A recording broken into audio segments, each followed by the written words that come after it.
आज हमने हरियाणा के किसान भाइयों की मीटिंग बुलाई थी क्योंकि जो आंदोलन चल रहा है इस आंदोलन में नंबर एक बात तो ये कि टीकरी वाले जो भाई हैं यहाँ पे कई संगठन बैठे हुए हैं और यहाँ पे एक बार मीटिंग करना इन भाइयों के साथ ज़रूरी था।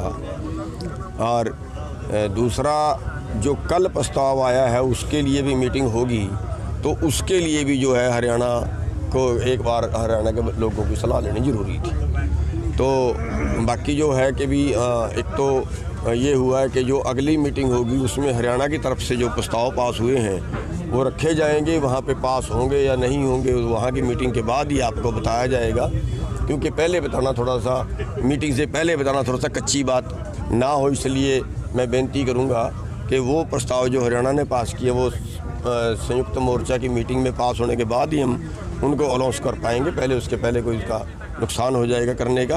और दूसरी बात, आज हरियाणा संयुक्त मोर्चा जो है वो एक उसका एक बनाया गया है, गठन किया गया है। गठन तो पहले से ही है, लेकिन एक बात ये है कि आगे के लिए भी अगर आंदोलन करना पड़े, क्योंकि किसान पे बहुत सी समस्याएं आनी हैं, तो हरियाणा के भी सारे संगठन जो है वो एक जगह होकर काम कर सकें, तो उसका आज गठन किया गया, जिनमें 12-13 संगठन तो यहाँ मौजूद थे। और उसमें ये भी तय किया गया है कोई और संगठन जो रह गए हैं, क्योंकि अभी कई ज़िलों से हमारा यहाँ पे लोग नहीं पहुँच पाए, जैसे पलवल है और फरीदाबाद है, मेवात है, उन ज़िलों से जो भी लोग और यहाँ हमें निकले काम करने वाले या कोई भाई और जो संगठन का चला रहा है लेकिन रह गया है, उनसे भी बात की जाएगी।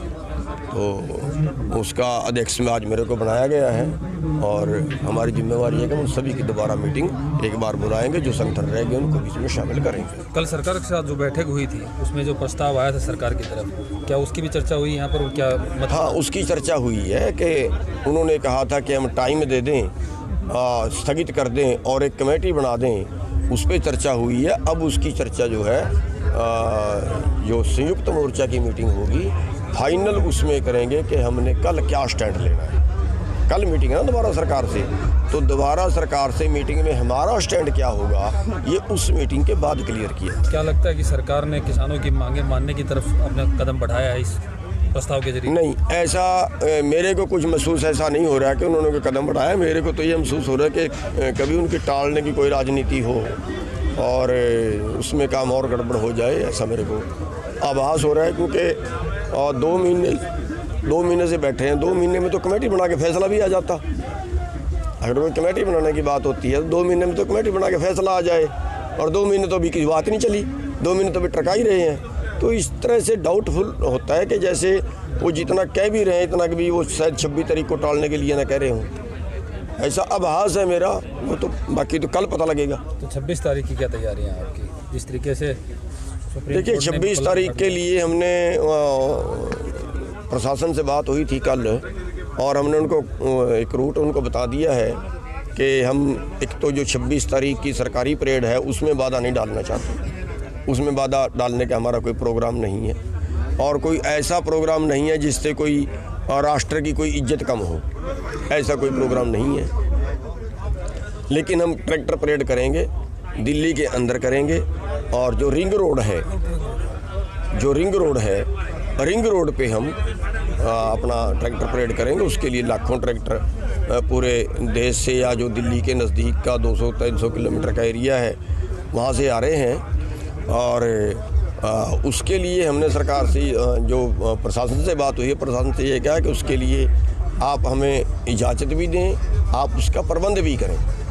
उस दिन ट्रैफिक रोकें और पूरा वो रोड खाली कराएं और बैरिकेड उस दिन के लिए हटा दें।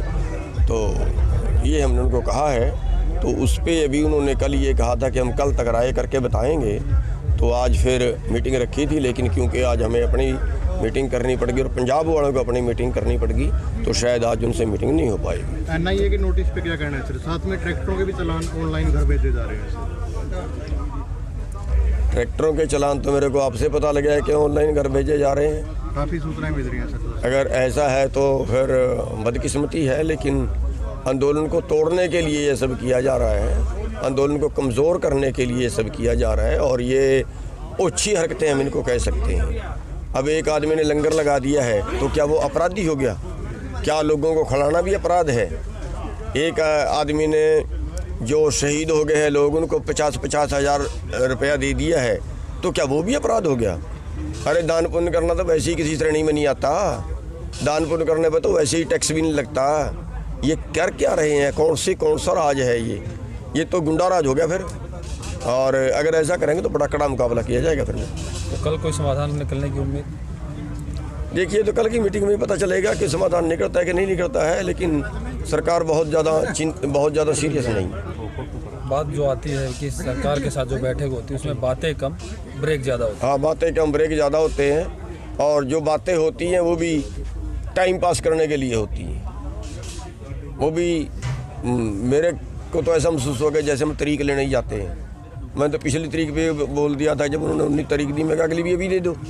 तरीक ही देनी, कुछ करना तो है नहीं, तो ज़्यादा बात है।